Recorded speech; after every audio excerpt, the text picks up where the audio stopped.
សូមអនុញ្ញាតគោរពជម្រាបសួរបងប្អូនទាំងអស់គ្នានៅក្នុង Channel Easy English ខ្មែរវិលមកជួបបងប្អូនទៀតហើយនៅក្នុងមួយរយៈនេះអត់បានធ្វើវីដេអូដោយសារតែក្នុងមួយរយៈកាលនេះគឺម្ចាស់ Channel មានបញ្ហាកាំងកុំព្យូទ័រដូច្នេះអត់បានធ្វើជាមេរៀនជូនបងប្អូនទស្សនានិងរៀនជាបន្តនៅពេលនេះគឺចាប់ផ្ដើមដំណើរការឡើងវិញទៀតហើយដូច្នេះបងប្អូនអាចទស្សនាវីដេអូហើយនឹងរៀនតាមរយៈវីដេអូនេះពីថ្ងៃនេះតទៅបាទអញ្ចឹងនៅក្នុងថ្ងៃនេះគឺយើងមានមេរៀនថ្នាក់ទី6សម្រាប់មេរៀនភាសាអង់គ្លេសថ្នាក់ទី6បងប្អូនទាំងអស់ដែលបានមានបំណងចង់រៀនភាសាអង់គ្លេសតាមអនឡាញសូមកុំភ្លេចចុចជួយចុច Subscribe និងចុចសញ្ញាកណ្ដឹងម្នាក់មួយដើម្បីទទួលបានមេរៀនថ្មីរៀងរាល់ពេលដែលខ្ញុំបាន upload មេរៀនចូលទៅបាទដូច្នេះចាប់ផ្ដើមនៅក្នុងមេរៀនទី1ថ្ងៃនេះគឺ Chapter 1 ហើយមេរៀននេះនិយាយអំពី time និង activity ហើយ Unit 1 greeting ហើយនិង introduction បាទហៅថានិយាយអំពីពេលវេលានិងសកម្មភាពហើយនិយាយអំពីកិរិយាកិច្ចហើយនិងការណែនាំខ្លួនបាទអញ្ចឹងយើងថ្ងៃនេះគឺរៀន reading បាទដោយសារមេរៀនមុនខ្ញុំបានផលិតអំពីមេរៀនរៀនពាក្យ vocabulary រួចហើយអញ្ចឹងនៅក្នុងការនេះគឺយើង vocab នៅក្នុងផ្នែក reading ម្ដងបាទតោះឥឡូវចូលទាំងអស់គ្នាជាដំបូងគឺចូលមករៀននៅក្នុង vocab បាទអញ្ចឹង vocab នៅក្នុងអំណាចនេះយើងជួបពាក្យថាទី1 grade គឺប្រែថាថ្នាក់ទីប៉ុន្មានថ្នាក់ទី2ទី3ទី4ទី5ទី6អញ្ចឹងបាទ study គឺរៀនmathematics mathematics គឺមុខវិជ្ជាគណិតវិទ្យាclear មួយដែលមានប្រើនៅក្នុង reading របស់យើងនោះគឺ clear ថា is good at English មានន័យជាភាសាខ្មែរយើងថារៀនពូកែខាងភាសាអង់គ្លេសហើយនឹង clear មួយ the same school មានន័យថាសាលាជាមួយគ្នា take 15 minutes to get there ប្រើរយៈពេលឬក៏ប្រើពេល15នាទីដើម្បីទៅដល់ទីនោះបាទ clear មួយទៀត a nice place to study ទីកន្លែងល្អសម្រាប់សិក្សាសម្រាប់រៀនសូត្រ garden សួនច្បារ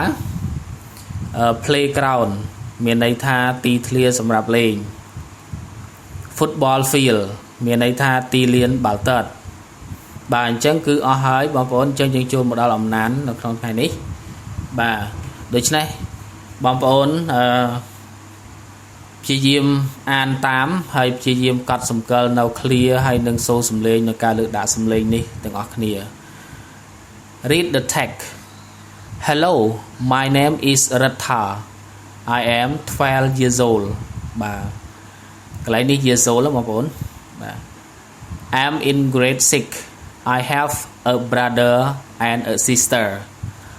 my brother is Vichet he is 15 years old he studies in grade 9 he is very good at mathematics my sister is Ratana she is 10 years old she studies in grade 5 she is good at English she study in the same school I'm sorry we study in the same school we go to school by bicycle every morning the school is about 1 kilometer from our house it takes 15 minutes to get there our school is a nice place to study it has a library a garden a playground and a football field we like our school អូខេអញ្ចឹងបងប្អូនគឺសាកល្បងអានម្ដងទៀត bà mùi muối Hello, my name is Ratha.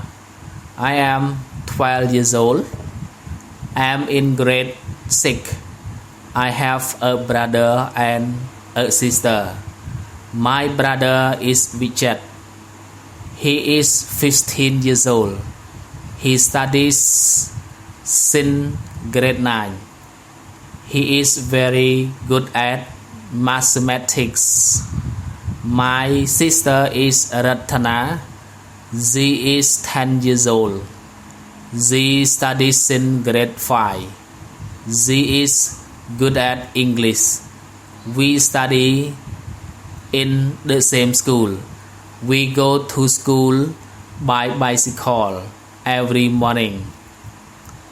The school is about 1 kilometer from our house.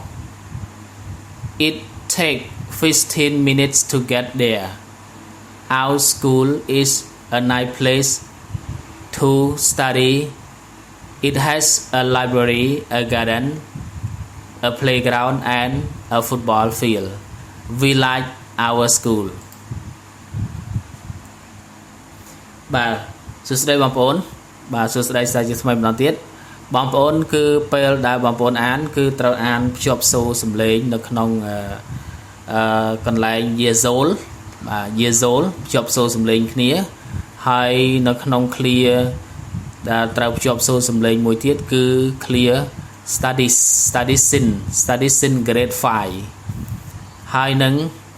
clear មួយទៀតដែលត្រូវភ្ជាប់សំឡេងគ្នាដែរគឺ our school is a nice place. Yeah, our school is a nice place. Our school is a nice place. Okay. អញ្ចឹងបងប្អូនហ្វឹកហាត់អានឲ្យបានច្រើនដងបងប្អូននឹងមានជំនាញអានយ៉ាងស្ថិតជំនាញនៅក្នុងការអានអញ្ចឹងនៅក្នុងមេរៀននេះគឺនឹងមានការបកប្រែជូនបងប្អូននៅវគ្គក្រោយក៏ប៉ុន្តែគឺមានសំណួរនៅក្នុងមេរៀននេះតែម្ដងបាទតោះចូលទៅសំណួរទាំងអស់គ្នាអូខេអញ្ចឹងបងប្អូនចូលមកក្នុងសំណួរទាំងអស់គ្នា Answer the questions. Yeah. Number 1. What is her brother's name? Yeah. Number 2. What subject is her brother good at? Number 3. What grade is her sister in? And how do they go to school? Okay.